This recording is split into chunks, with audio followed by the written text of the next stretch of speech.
Hello and welcome to SPMIS Academy. Today we'll analyze important newspaper articles of 23rd December 2025. Please note you can download the PDF version of today's newspaper analysis by clicking the link given in the comment section. This is the list of the topics that we'll be covering from today's newspaper. The first topic is about right to disconnect.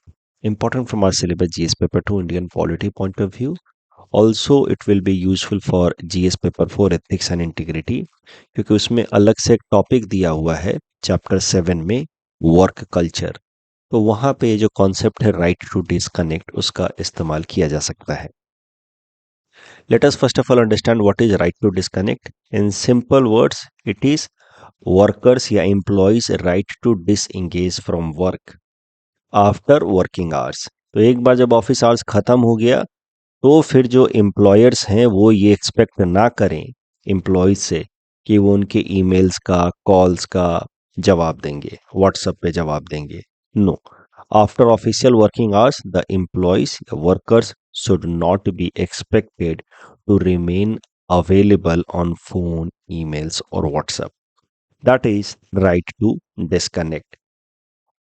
दुनिया के कई सारे देश right to disconnect को एक statutory right बना चुके हैं। For example France, Portugal, Australia. ये कानून इन देशों ने लाया है ताकि अपने देशों के अंदर जो वर्कर्स हैं, एम्प्लॉयज हैं, उनके emotional and mental well being को इंश्योर कर सकें। भारत में अभी तक ऐसा कोई कानून नहीं है जो राइट टू डिस्कनेक्ट को एक स्टैट्यूटरी राइट बनाता हो। राइट टू डिस्कनेक्ट को लेकर के अगर हम डिस्कशन करें, एनालिसिस करें, तो ऑफ कोर्स इसके कई सारे फायदे हैं। It will help in ensuring work life balance. जो एम्प्लॉयज हैं उनकी मेंटल हेल्थ को प्रोटेक्ट करेगा। अननेसेसरी बर्नआउट नहीं होगा। इंसान को चाहिए कुछ समय जहां वो अपने काम से डिस्कनेक्ट होकर के अपने पर्सनल वेलबींग पे फोकस कर पाए। अपने आप को इमोशनली स्टेबल करने के लिए, अपने आप से बातचीत करने के लिए इंसान को कुछ समय चाहिए। हर वक्त वो फोन, ईमेल का डर भी लगा रहे। ठीक है, भले ऑफिस से कॉल ना आ रहा हो, लेकिन मन में एक चिंता लगी रही अगर कि कहीं कोई ऑफिस से ईमेल तो नहीं आया, कहीं कोई ऑफिस से व्हाट्सएप तो नहीं आया, कहीं बॉस का कॉल तो नहीं आया। ये अगर चिंता आपको लगी हुई है तो कहीं ना कहीं आपका जो मेंटल रिवाइंड हो रहा है आफ्टर द वर्क आवर्स वो नहीं हो पाएगा। आपको जो नेसेसरी रिलैक्सेशन टाइम चाहिए to rejuvenate yourself and again get back to work in refreshing manner, वो नहीं हो पाएगा। तो इस कारण से right to disconnect is considered to be an important right और दुनिया के कई सारे देश इसको कानूनी तौर पे अधिकार बना करके दे रहे हैं। But there could be possible downsides also. जैसे भारत जैसे देश में जहां अभी हम लोग इकोनॉमिकली बहुत वेल ऑफ स्टेट में नहीं है, we are a developing economy, यहाँ पे राइट टू डिस्कनेक्ट जो है वो इकोनॉमिक ग्रोथ या प्रॉस्पेरिटी के रास्ते में एक हिंड्रेंस बन सकता है। क्योंकि अभी हमें लॉन्ग वर्किंग आवर्स करने होंगे, अभी भारत को हसल करना होगा। ऐसे कई सारे एक्सपर्ट्स का मानना है। ऐसे नारायण मूर्ति साहब ने कहा कि हमें 72 आवर्स तो वर्क करना ही चाहिए हर वीक। और उसके लिए आर्ग्यूमेंट उन्होंने क्या दिया कि अभी हम एक पुअर कंट्री हैं, डेवलपिंग इकोनॉमी है और हमें अगर देश को आगे बढ़ाना है तो ज़्यादा से ज़्यादा काम करना होगा। तो इस तरीके का भी आर्ग्यूमेंट कई सारे लोग देते हैं कि अभी भारत अफोर्ड नहीं कर सकता है concepts like right to disconnect. We will have to hustle in order to make our country economically well off. उसके अलावा एक और काउंटर आर्ग्यूमेंट है कि जो वर्क रिलेटेड फ्लेक्सिबिलिटी है वो खत्म हो जाती है अगर राइट टू डिस्कनेक्ट का कॉन्सेप्ट स्टैट्यूटरी राइट बना दिया गया तो। वर्क रिलेटेड फ्लेक्सिबिलिटी का क्या मतलब है समझिए। मान लीजिए कि आज ऑफिस में ज़्यादा काम है, तो बॉस ने अपने सारे मेंबर्स को रिक्वेस्ट किया कि आज थोड़ा लंबे समय तक रुक जाते हैं, 6 बजे के बजाय आज 9 बजे घर जाएंगे। लेकिन कल आराम से आप लोग ऑफिस आना, 12-1 बजे आना या सेकेंड हाफ में आना, फर्स्ट हाफ में आने की जरूरत नहीं है। तो कभी कभार ऑफिस में ऐसी जरूरत पड़ती है कि किसी दिन ज़्यादा काम है जहाँ पे आपको स्पेसिफिक टाइम बाउंड फैशन में कुछ डिलीवरेबल्स देने हैं। वहाँ पे आप अपने जो मेंबर्स हैं उनको आप रिक्वेस्ट कर सकते हैं कि आज थोड़ा रुक जाओ, कल आराम से आना। अब उसमें अगर ये कानूनी अधिकार बन गया राइट टू डिस्कनेक्ट, तो कोई ना कोई एम्प्लॉय कह सकता है कि no sir, this is my statutory right, I should not be asked to work after office hours, इसलिए आई एम लीविंग। तो इससे क्या है कि जो टीम का वर्क कल्चर है ऑर्गेनाइजेशन के अंदर जो टीम स्पिरिट है वो डिस्टर्ब हो सकती है। लोग अपने कानूनी अधिकारों को बार बार ले आएंगे और इससे जो फ्लेक्सिबिलिटी एट वर्क प्लेस है या फिर किसी पर्टिकुलर काम के लिए किसी दिन स्पेसिफिकली ज़्यादा टाइम डिवोट करने की ज़रूरत है, वो सारे जो टीम के अंदर कंसेंट बेस्ड एक्शंस होते हैं वो कहीं ना कहीं रिस्ट्रिक्ट हो जाएंगे।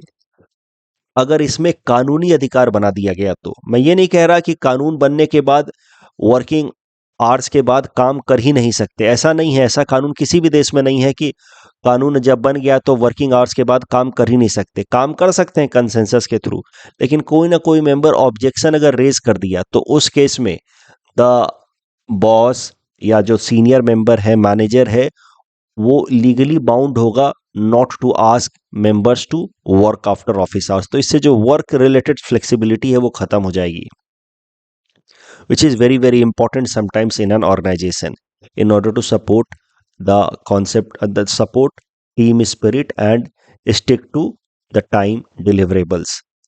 उसके अलावा कुछ लोग ये भी आर्ग्यू करते हैं कि ये जो राइट टू डिस्कनेक्ट का कॉन्सेप्ट है, it will create more stress in long run. Short run में तो ये काफ़ी अच्छा लग रहा है, अपीलिंग लग रहा है कि it will promote happiness, but long run में क्या हो सकता है कि राइट टू डिस्कनेक्ट के कारण इकोनॉमिक स्लोडाउन हो सकती है इकोनॉमी में, फिर एम्प्लॉयमेंट अपॉर्चुनिटीज कम हो सकती है, अनएम्प्लॉयमेंट के कारण, लो वेजेस के कारण, जब सैलरी हाइक नहीं होगी, बेरोजगारी का डर रहेगा क्योंकि ओवरऑल इकोनॉमी में स्लोडाउन है, तो उस केस में there will be more unhappiness या frustration in long run.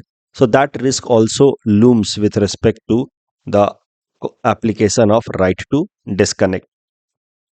And potential bureaucratic hurdles का तो खतरा है ही। एक बार राइट टू डिस्कनेक्ट का कॉन्सेप्ट स्टैट्यूटरी तरीके से, कानूनी तरीके से ला दिया गया तो फिर सरकार को, सरकारी अधिकारियों को काफ़ी हद तक पावर मिल जाता है प्राइवेट एंटिटीज़ को अपने हिसाब से मैनिपुलेट करने का, रेगुलेट करने का।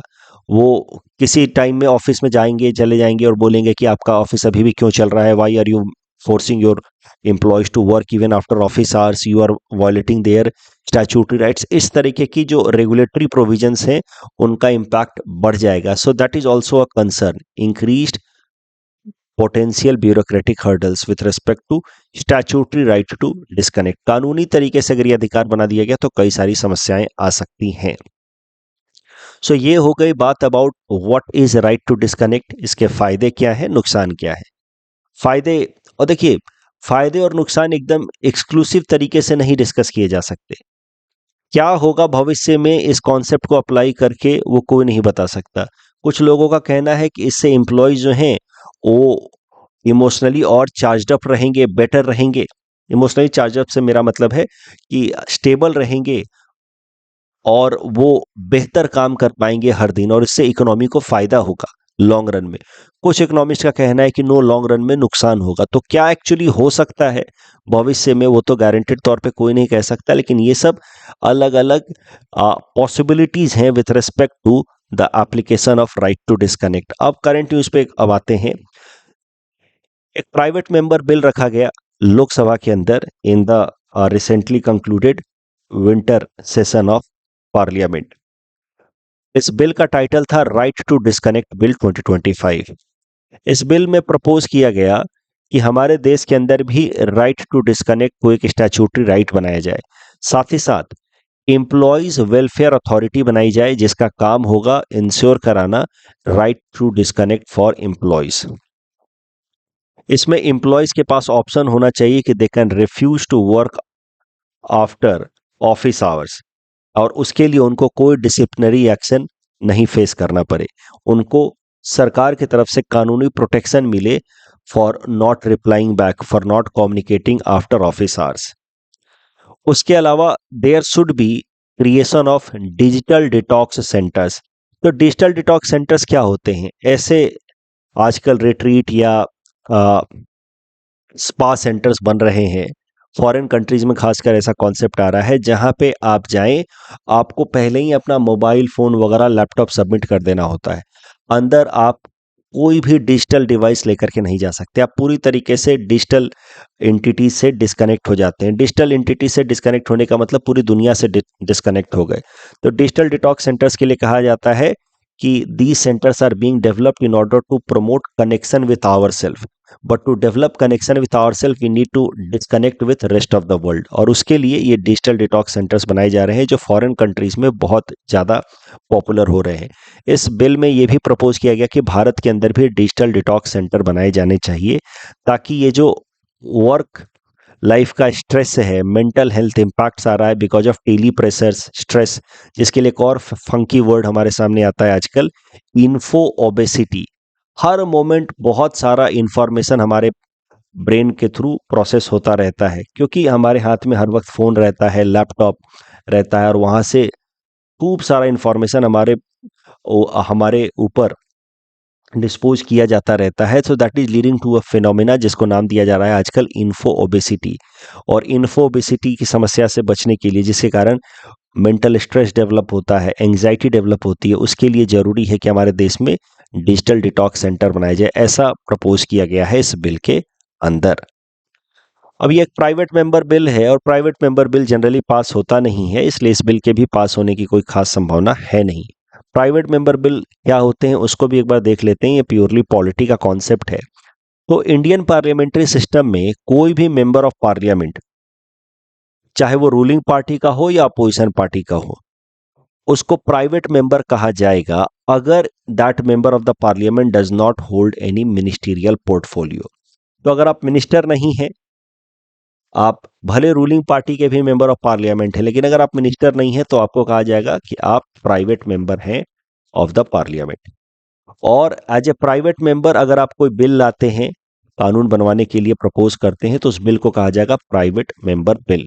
यानी कि सरल भाषा में कहें तो private member bill are those bills that are proposed by a member of parliament who is not a minister. Private members bill are taken generally on Fridays. Fridays को जनरली और नॉन गवर्नमेंट बिजनेसेस लिए जाते हैं in the houses of the parliament. तो private member bill generally Fridays को ही रखा जाता है।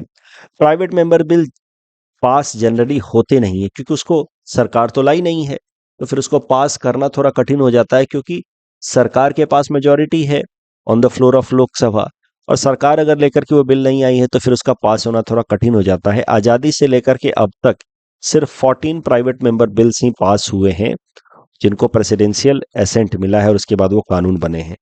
और 1970 के बाद से, 1970 के बाद से आज तक कोई प्राइवेट मेंबर बिल पास हुआ नहीं है।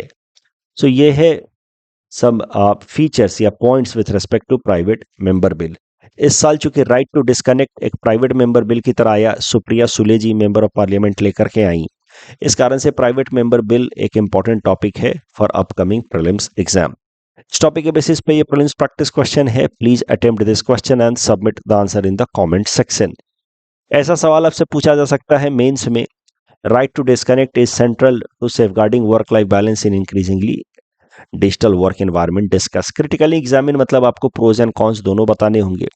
कंक्लूजन में आप क्या लिखोगे, वैसे तो मैंने हिंट्स दे ही रखा है, बट कंक्लूजन में आप ऐसा लिख सकते हो कि राइट टू डिस्कनेक्ट एक स्टैट्यूटरी राइट बनाने के बजाय हमें जरूरत है वो हेल्दी वर्क हैबिट्स डेवलप करने की। देखिए, कानूनी तौर पे राइट टू डिस्कनेक्ट एक अधिकार की तरह देने के बजाय एक अच्छा हैबिट डेवलप करने की जरूरत है कि जो एम्प्लॉयर्स हैं वो खुद ही अननेसेसरीली एम्प्लॉयज को आफ्टर ऑफिस आवर्स कनेक्ट करने की कोशिश ना करें, उनको काम देने की कोशिश ना करें। ये होगा हेल्दी वर्क हैबिट। इसका इंपॉर्टेंस एम्प्लॉयर्स को भी समझना होगा कि अगर एम्प्लॉय को वक्त मिलेगा रिजुविनेट होने का तो फिर वो ऑफिस आवर्स में ज़्यादा प्रोडक्टिव हो सकता है। तो इस कारण से आप उसको थोड़ा टाइम दें ताकि वो अनवाइंड हो सके। तो इस तरीके से हेल्दी वर्क हैबिट्स डेवलप किए जा सकते हैं। उस पे ज़्यादा फोकस करने की ज़रूरत है ना कि कानून बनाने की। ऐसा आप कुछ कंक्लूजन में लिख सकते हैं, वे फॉरवर्ड में लिख सकते हैं। Next topic is about India New Zealand free trade agreement, important from our syllabus GS paper 3 Indian economy point of view. Bharat और न्यूजीलैंड ने फ्री ट्रेड एग्रीमेंट नेगोशिएशंस को कंक्लूड कर लिया है। अब नेगोशिएशंस कंक्लूड हो गए हैं। अगले साल 2026 के फर्स्ट हाफ में, यानी कि शुरुआती 6 महीनों में, ये फ्री ट्रेड एग्रीमेंट दोनों देशों के बीच में साइन भी हो जाएगा। टर्म्स एंड कंडीशंस अभी फाइनलाइज हो गए हैं। इन टर्म्स एंड कंडीशंस के हिसाब से लगभग 90% जो भारत के प्रोडक्ट्स हैं वो न्यूजीलैंड के मार्केट में अब ड्यूटी फ्री तरीके से एक्सपोर्ट किए जा सकते हैं। At the same time 95% products from New Zealand have got duty free access to Indian market. Duty free access to goods such as sheep meat, wool, coal, and over 95% of the forestry and wood articles of New Zealand will get access in India. But जो सबसे महत्वपूर्ण बात यहाँ पे है वो ये है कि India has not given any concession in dairy sector. देखिए, न्यूजीलैंड डेयरी सेक्टर में बहुत ही प्रोमिनेंट कंट्री है। It is extremely developed as far as its dairy sector is concern, और जितना भी न्यूजीलैंड प्रोड्यूस करता है उसका 95% एक्सपोर्ट कर देता है। तो डेयरी सेक्टर में न्यूजीलैंड बहुत डेवलप्ड है और वो मैसिवली एक्सपोर्ट ओरिएंटेड न्यूजीलैंड की डेयरी सेक्टर है। और ये जो भारत न्यूजीलैंड के बीच में फ्री ट्रेड एग्रीमेंट नेगोशिएट हो रहा था कई दिनों से, कई महीनों से, उसमें न्यूजीलैंड हमेशा से यही डिमांड करता रहा है कि भारत के डेयरी सेक्टर को न्यूजीलैंड के डेयरी एक्सपोर्टर्स के लिए ओपन किया जाए, क्योंकि न्यूजीलैंड बेस्ड जो डेयरी एक्सपोर्टर्स हैं वो मिल्क पाउडर, चीज वगैरह खूब एक्सपोर्ट करते हैं पूरे दुनिया भर में। भारत के अंदर भी मिल्क प्रोडक्शन बहुत ज़्यादा होता है, बट हमारा स्किल या प्रोडक्टिविटी न्यूजीलैंड के जैसा नहीं है। अगर भारत के डेयरी सेक्टर को ओपन कर दिया जाता है न्यूजीलैंड के डेयरी एक्सपोर्टर्स के लिए, तो भारत के जो लोकल प्रोड्यूसर्स हैं यानी कि हमारे फार्मर्स हैं डेयरी सेक्टर के, उनको काफ़ी नुकसान हो सकता था।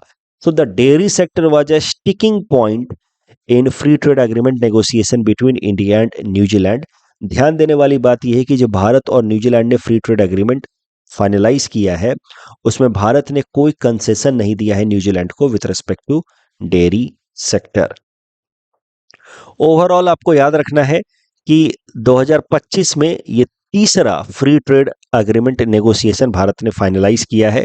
बाकी दो देश हैं यूके के साथ हमने फ्री ट्रेड एग्रीमेंट को जुलाई महीने में 2025 के साइन कर दिया, और ओमान के साथ दिसंबर महीने में ही हमने एक फ्री ट्रेड एग्रीमेंट साइन किया है।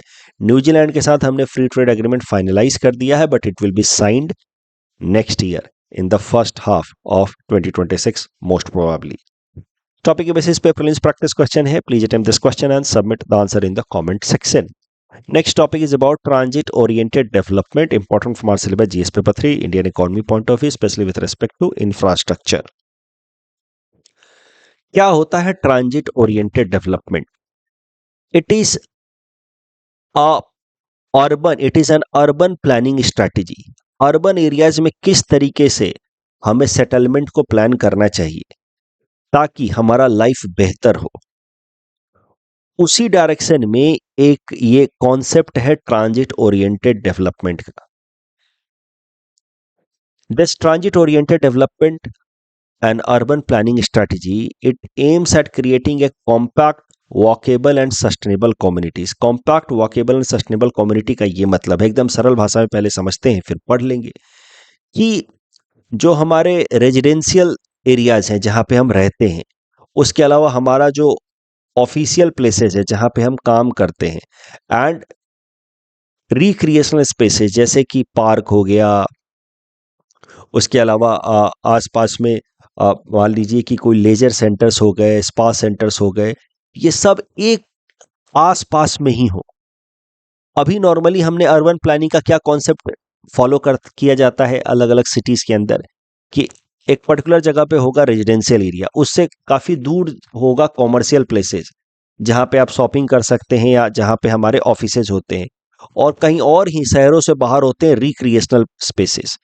अब इससे होता क्या है कि हमें घर से ऑफिस जाने में जाने वक्त 1 घंटा लगाना पड़ता है, आते वक्त 1 घंटा लगाना पड़ता है, क्योंकि हेवी मैसिव ट्रैफिक देखने को मिलता है, कंजेशन देखने को मिलता है। तो इस कारण से 1.5-2 घंटे तो एक इंसान इन जनरल ट्रैफिक में बिता देता है हर दिन।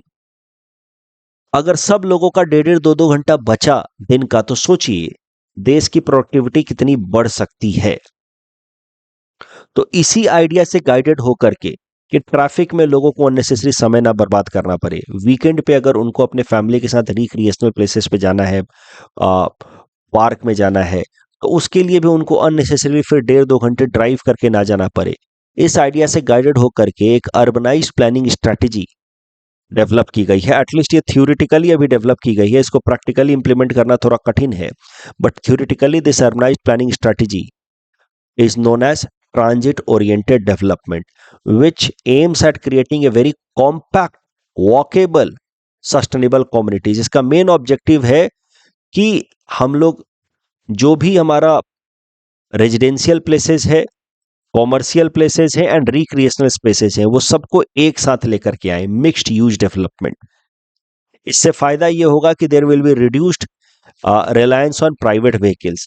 आप सबको एक जगह ले आए और फिर आपस में कनेक्ट कर दें। बढ़िया आप मेट्रो सर्विसेज चला दें, पब्लिक बसेस चला दें, सीएनजी बेस्ड या इलेक्ट्रिक बेस्ड, कि लोगों को प्राइवेट कार का इस्तेमाल ना करना पड़े। अगर थोड़ा बहुत एक अपने रेजिडेंशियल प्लेस से ऑफिस या कॉमर्शियल प्लेस पे जाना भी है, 15-20 मिनट का अगर डिस्टेंस भी है, तो वहाँ पे आप मेट्रो की व्यवस्था दे दें, बस की व्यवस्था दे दें, या फिर ऐसी व्यवस्था कर दें कि people could walk to work. अगर सस्टेनेबल तरीके से ये ट्रांजिट ओरिएंटेड डेवलपमेंट का कॉन्सेप्ट इंप्लीमेंट किया गया, मिक्स्ड यूज डेवलपमेंट किए गए, यहाँ पे रेजिडेंशियल प्लेसेस, कॉमर्शियल प्लेसेस एक साथ है, तो people could walk to work. इससे क्या होगा कि एनवायरमेंट फ्रेंडली अप्रोच प्रैक्टिस हो पाएगा, अननेसेसरी इमिशन नहीं होगा। तो the key features of transit oriented development is mixed use development. Mixed use development मैंने आपको बताया, residential, commercial and recreational places को एक साथ लाया जाए। इसके लिए जरूरी क्या है कि हाई डेंसिटी डेवलपमेंट हो। हाई डेंसिटी के लिए हमें वर्टिकल डेवलपमेंट करना होगा, ज्यादा से ज्यादा ऊंची से ऊंची बिल्डिंग बनानी होगी। हम जो 3-3, 4-4 फ्लोर के टावर्स बनाते हैं, इससे अच्छा अगर 40-40, 50-50, 60-60, 70-70 फ्लोर के टावर्स बनाते, तो फिर हम लोग अपने जो वर्किंग प्लेस है या कॉमर्शियल एरियाज, रिक्रिएशनल स्पेसेस या रेजिडेंशियल स्पेसेस, इनको एक साथ ला सकते थे। ट्रांजिट ओरिएंटेड डेवलपमेंट तभी पॉसिबल हो सकता था। पब्लिक ट्रांसपोर्ट को ज़्यादा से ज़्यादा एक्सेसिबल बनाया जाए, अफोर्डेबल बनाया जाए, साथ ही साथ उसको फ्रेंडली बनाया जाए। फ्रेंडली मतलब कंफर्टेबल बनाया जाए, जिससे क्या है कि अगर थोड़ा बहुत लोगों को ट्रैवल भी करना पड़े तो वो प्राइवेट व्हीकल्स का इस्तेमाल ना करें। That is the concept of transit oriented development. Countries like China have heavily relied on the concept of transit-oriented development in their urbanized planning, infrastructure development, and that is the reason why they have been able to manage such a huge population in very sustainable manner. They don't have to suffer that much of congestion the way India has to suffer these days. तो अब भारत के लिए भविष्य में ये transit oriented development is going to be a solution. हाँ, वो बात अलग है, नॉर्थ ईस्टर्न रीजन में जैसे हमारा सिटी जो है गुवाहाटी, वहाँ पे ट्रांजिट ओरिएंटेड डेवलपमेंट को प्रैक्टिस करना थोड़ा कठिन होगा। रीजन बीइंग यहाँ पे वर्टिकल डेवलपमेंट, ऊंची ऊंची टावर्स बनाना प्रॉब्लम है because of the natural hazards related with the local topography, geology, जहाँ पे अर्थक्वेक की वल्नरेबिलिटी बहुत ज़्यादा है। तो आई होप आपको कॉन्सेप्ट समझ आया ट्रांजिट ओरिएंटेड डेवलपमेंट का। इससे फायदा क्या होगा? ऑफ कोर्स इकोनॉमिक ग्रोथ होगा, जैसा मैंने आपको बताया, people would be able to walk to work, तो इससे लोगों का टाइम बचेगा, क्वालिटी ऑफ लाइफ बेहतर होगा, इन्वायरमेंटल इम्पैक्ट कम होगा क्योंकि प्राइवेट व्हीकल्स का इस्तेमाल नहीं करना होगा, तो ग्रीन हाउस गैस इमिशंस या एयर पॉल्यूशन कम होगा। एंड मोस्ट इंपॉर्टेंटली, जब टाइम बचेगा तो इकोनॉमिक ग्रोथ तो होगा ही, लोग ज्यादा काम कर पाएंगे, साथ ही साथ लोगों के पास खुद के लिए भी टाइम बचेगा। So it will address the problem of time poverty. तो आज एक हमने टर्म देखा था इन्फो ओबेसिटी, एक दूसरा टर्म देखिए, फंकी वर्ड्स ये सब एथिक्स में खूब काम आते हैं या एसे में खूब काम आते हैं, टाइम पॉवर्टी। टाइम पॉवर्टी का कॉन्सेप्ट ये कहता है कि जब लोगों के पास खुद के लिए समय ना बचे, ऑफिस आवर्स के बाद, ऑफिस आवर्स, उसके अलावा जो एसेंशियल नेचुरल एक्सपेक्टेशंस हैं जैसे कि स्लीपिंग, ईटिंग एंड ऑल, उसके अलावा खुद के लिए आपके पास टाइम ही ना बचे ऑन डेली बेसिस, थोड़ा सा भी समय ना बचे फॉर रिफ्लेक्शन, फॉर कंटेम्पलेशन, खुद से बात करने के लिए अगर आपके पास समय ना हो, तो कहा जाएगा कि you are facing time poverty. और आज की भागदौड़ की जिंदगी में सब लोग टाइम पॉवर्टी का प्रॉब्लम फेस कर रहे हैं, जिस कारण से हम लोग एक इमोशनल स्ट्रेस में हैं, एंजाइटी को सफर कर रहे हैं विदाउट नोइंग इट। तो एथिक्स एंड इंटीग्रिटी में इमोशनल इंटेलिजेंस कैसे डेवलप करें या इमोशनल इंटेलिजेंस में क्या हिंड्रेंस आती है, वहां पे एक कॉन्सेप्ट ऑफ टाइम पॉवर्टी का इस्तेमाल किया जा सकता है कि because of unsustainable urbanised development, जहां पे लोगों को घंटों घंटों ट्रैफिक्स में बिताना पड़ता है, people are facing the problem of time poverty. ये ट्रांजिट ओरिएंटेड डेवलपमेंट से problem of time poverty could be addressed to great extent. It will be a good solution for sustainable urbanisation. इस topic discussion के basis पे prelims practice question है। Please attempt this question and submit the answer in the comment section. Next topic is about national mathematics day and the Hardy Ramanujan number. Prelims perspective से एक बार देख लीजिए ये क्या है टॉपिक। देखिए 22 दिसंबर यानी कि कल का दिन भारत भर में मनाया जाता है आज national mathematics day in honour of mathematician Srinivasan Ramanujan. Srinivasan Ramanujan साहब was known for his extraordinary intuition in the field of mathematics। उनके जीवन से संबंधित एक बड़ा फेमस एनेक्डोट है। उनके मेंटर थे GH Hardy. He once visited Ramanujam in a hospital. Ramanujam साहब बीमार थे, हॉस्पिटल में थे, तो उनके मेंटर उनसे मिलने आए। बातचीत के दौरान हार्डी साहब ने रामानुजम जी को बताया कि यार मैं जिस टैक्सी से आया उसका नंबर बड़ा डल था, उसका कोई मीनिंग नहीं था। उसका नंबर था taxi number 1729। The number was very dull. ऐसा कहा हार्डी साहब ने रामानुजम जी को। रामानुजम जी ने कहा कि सर ये डल नंबर नहीं है, बड़ा इंटरेस्टिंग नंबर है, इसकी एक बड़ी यूनिक मैथमेटिकल प्रॉपर्टी है। देखो इसकी क्या यूनिक मैथमेटिकल प्रॉपर्टी है। ये जो नंबर है 1729, it is the smallest number that is expressible as sum of two cubes in two different ways. 1729 is equal to 1 का cube plus 12 cube. It is also equal to 9 का cube and 10 का cube. So that is the interesting thing. अब आपको इसमें कुछ खास interesting नहीं लगेगा, मुझे भी नहीं लगा, बट मैथमेटिशियन लोगों को इन सब चीजों में भी इंटरेस्टिंग बातें दिख जाती हैं। बोले ये स्मॉलेस्ट नंबर है which is expressible as sum of two cubes in two different ways. And since then this 1729 which was once in this anecdote was called a dull number by G.H. Hardy is now popularly known as Hardy Ramanujan number. तो ये जो कहानी है, anecdote है, ये एक mathematician के सोचने के तरीके को रिप्रेजेंट करता है कि मैथमेटिशियन डल नंबर्स में भी कोई नई बात ढूंढ लेता है, देख लेता है अपने इंट्यूशन के बदौलत।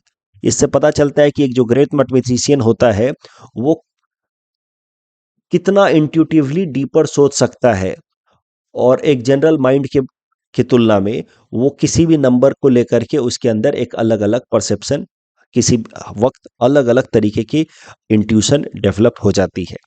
हमारे अंदर कितना मैथमेटिशियन छुपा हुआ है, छोटे लेवल का ही सही, कितना मैथमेटिशियन छुपा है वही चेक करने की कोशिश की जाती है सीसैट के अंदर।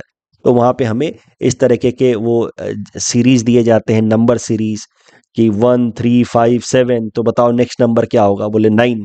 तो ये जो छोटे छोटे सीरीज हैं वो हमारे अंदर छोटे मैथमेटिशियंस को टेस्ट करने की कोशिश करता है कि छोटे लेवल पे भी मैथमेटिशियन है कि नहीं।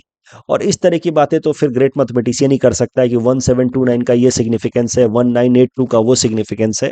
सो 1729 प्रीलिम्स पर्सपेक्टिव से एक बार याद रखिएगा हार्डी रामानुजन नंबर। हो सकता है कि आपसे प्रीलिम्स में कभी ऐसा प्रश्न पूछ ले, ये what is Hardy Ramanujan number या व्हाट इज इट्स सिग्निफिकेंस। कल जो हमने प्रश्न देखा था चाइल्ड मैरिज एक्ट के ऊपर, उसमें करेक्ट जवाब तो ऑप्शन सी होगा, 18 years is for female, 21 years for male. World anti doping agency से संबंधित दूसरा स्टेटमेंट गलत है। वाडा का हेडक्वार्टर है in Canada, Montreal. Reverse auction वाला जो स्टेटमेंट था, क्वेश्चन था, पहला स्टेटमेंट तो सही है, फॉरवर्ड ऑक्शन में गलत है। फॉरवर्ड ऑक्शन में there is just one seller that is government and many buyer. तो फॉरवर्ड ऑक्शन वाला स्टेटमेंट गलत है, पहला स्टेटमेंट सही था। पारसी कम्युनिटी से रिलेटेड ये जो जियो पारसी स्कीम है, ये इसमें तीनों ही स्टेटमेंट गलत हैं। वो मिनिस्ट्री ऑफ माइनॉरिटी अफेयर्स ने चलाया है, ये फर्टिलिटी ट्रीटमेंट के लिए नहीं है सिर्फ, और सेंट्रल सेक्टर स्कीम है। So all the 3 statements are wrong. पूछ रहा है which of the statement is incorrect, तो answer will be D. That's all from our side for today. Thanks for watching.